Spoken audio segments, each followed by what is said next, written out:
Eles não querem largar o osso, perder o monopólio da verdade. Por conta disso, apelam para mentiras. Quem está nessa? Os de sempre, ministros do STF, o Brasil do PT e a imprensa bajuladora dos poderosos. Claro que dá para desconfiar das reais motivações que levaram o CEO da Meta, Mark Zuckerberg, a mudar o sistema de controle do conteúdo das suas plataformas digitais. Ele mesmo já foi ávido incentivador da censura para, por exemplo, beneficiar Joe Biden, então candidato democrata nas eleições presidenciais americanas de 2020. No ano seguinte, Donald Trump foi banido do Facebook, controlado pela Meta, que, no período da Covid, impediu o debate, a exposição de teses e antíteses, base de qualquer ciência. Só que não importa se há razões financeiras, mercadológicas para a mudança nas empresas de Zuckerberg. Se houver, o que é provável, tomara que suas motivações não sejam restritas a interesses desse tipo. Tomara que ele tenha entendido que o mundo caminhava para um lugar aterrorizante, que ele era cúmplice disso e, ainda em tempo, tenha se arrependido verdadeiramente e se endireitado. O que não dá para tolerar é a quantidade de mentiras ditas pelos atuais detentores do poder no Brasil a respeito de Zuckerberg e das redes sociais. As reações ao vídeo do CEO da Meta, divulgado na semana passada, deixam provas sobradas do óbvio. A mentira e o ódio não foram inventados a partir do advento da internet. E aqueles que têm faltado com a verdade, espancado os fatos, criado narrativas, historinhas, tomaram mesmo com base nesse lixo que remexem sem parar o controle do país. Primeiro, os ministros do Supremo. Alexandre de Moraes teve a desfaçatez, na falta de espelho, de dizer que as Big Techs estão a serviço do ódio. Ele afirmou que as empresas só continuarão a atuar no Brasil se seguirem as leis do país, o que ele próprio não faz há muito tempo. Gilmar Mendes nunca mais discordou do colega e disse que as redes sociais não são terra sem lei. E não são mesmo. Há leis de sobra para controlá-las. Previsão de crimes de injúria, calúnia e difamação, crimes cibernéticos, Marco Civil da Internet, Lei Geral de Proteção de Dados. E o que os poderosos de ocasião do judiciário defendem mais uma vez para salvar a democracia? Censura, o que a Constituição Federal proíbe. E como a promoverão? Inventando suas próprias leis, o que a Constituição Federal também proíbe. Se Moraes acusou Zuckerberg de fazer bravatas, qualquer pessoa com o mínimo de senso crítico é capaz de identificar os verdadeiros bravateiros.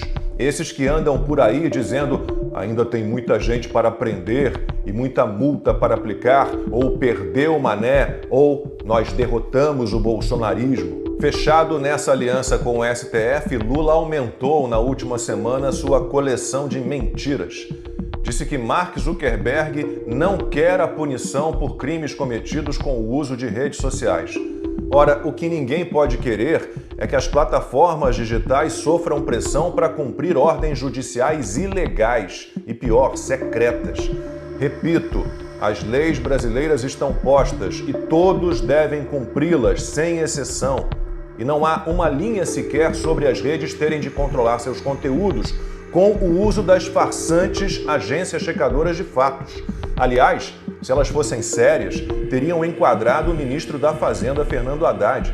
Ele afirmou que o anúncio feito por Zuckerberg passa a ideia de que liberdade de expressão inclui calúnia, mentira, difamação e tudo mais.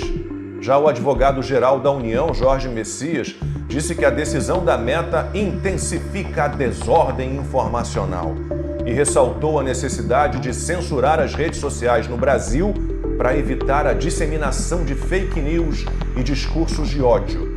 E o secretário de Políticas Digitais, João Brant, disse que a Meta vai deixar de proteger direitos individuais e coletivos e não vai respeitar a soberania dos países sobre seus ambientes digitais. Para ele, as mudanças nas plataformas de Zuckerberg são um convite ao ativismo da extrema-direita. Todos eles se incriminam, inevitavelmente, ao usar expressões que não definem nem conceituam nada: fake news, desinformação, desordem informacional, extrema-direita. Por fim, o vilão mais infame, que provoca mais dor em mim, a imprensa.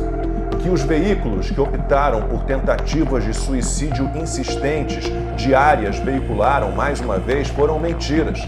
Tudo é endossado por especialistas escolhidos a dedo. Já faz tempo que as histórias jornalísticas passaram a ter apenas um lado.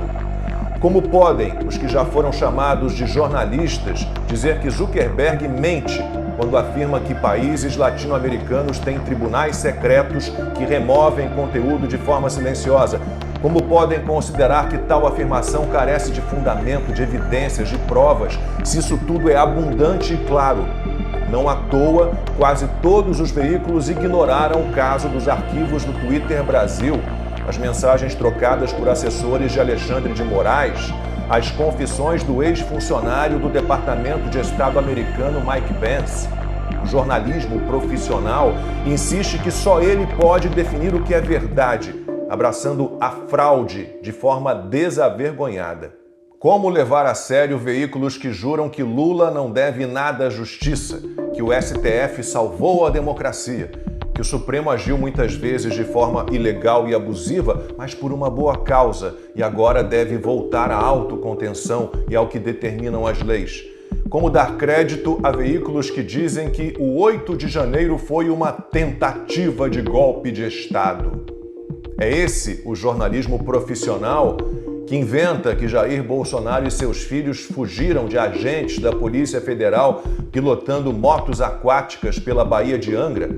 Que chama de extremistas de direita, fascistas, nazistas, terroristas e golpistas todos aqueles que apontam essas falcatruas incansavelmente? É um bando que pede censura nas redes e a falsa sensação de liberdade para si. É um bando que jura que as equipes de checagem de informações são o pilar da atual política de combate à fake news, que vira tudo do avesso e publica coisas desse tipo. Assim como a imprensa só pode prosperar na democracia, as plataformas sociais só poderão crescer na tirania. Nós somos os coitadinhos que precisam de tutores no judiciário, no executivo, no Estado de um modo geral. Somos os pobrezinhos que precisam ser conduzidos pela mão por uma imprensa autoritária, mas educativa, catequizadora, que sabe exatamente o que é melhor para cada pessoa. Nós, usuários das redes, não podemos fazer uma curadoria dos conteúdos que nos chegam. Somos incapazes de saber o que é mentira e o que é verdade, o que deve ser desconsiderado, descartado, o que deve ser investigado, aprofundado, o que é fato, o que é irrefutável. Queremos um mediador, um mentor, um orientador, um guru, um pai. Nós, os limitados, expostos a tantos perigos nas redes, precisamos dos iluminados que possam nos ensinar as novas definições de democracia, de liberdade de expressão. Somos vítimas potenciais sempre, e a nossa única chance é aceitar as promessas de salvação e proteção dos tiranos mal disfarçados de heróis.